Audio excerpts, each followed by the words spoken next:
Blake Griffin, the closest thing to a breathing highlight reel the NBA has ever had. So far in the 18-19 season, he is putting up numbers better than my 2K player. 28.1 points per game, 11.3 rebounds a game, and 4.5 assists. In this video, I will make the case that the Blake Griffin contract is the worst in the NBA and how the Pistons are doomed into mediocrity. Stay tuned.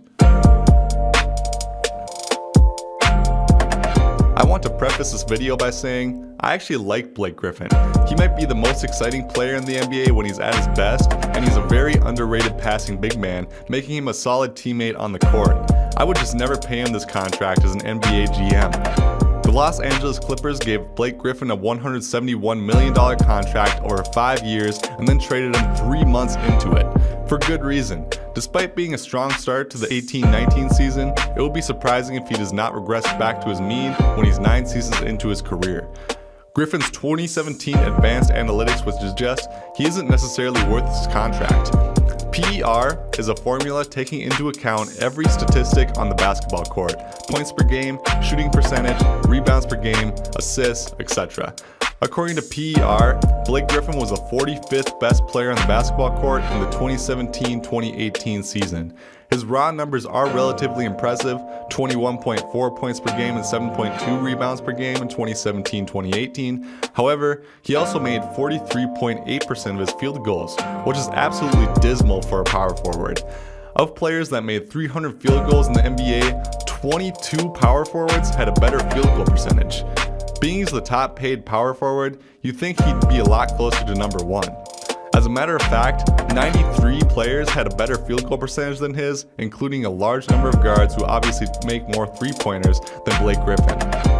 Another ESPN advanced analytic is estimated wins added to a team. I'm not entirely sure how they calculate this statistic, but the results seem reasonable to me.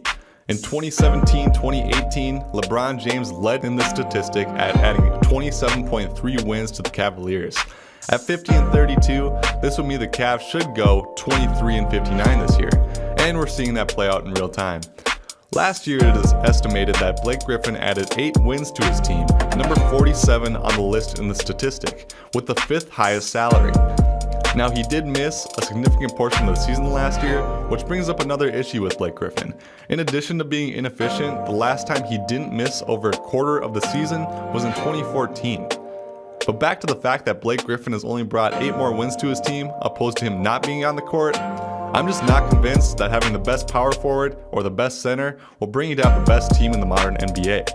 Year after year, we see the final 4 teams in the playoffs with the best guards and small forwards still in play, and the best power forwards and centers typically don't make it that far.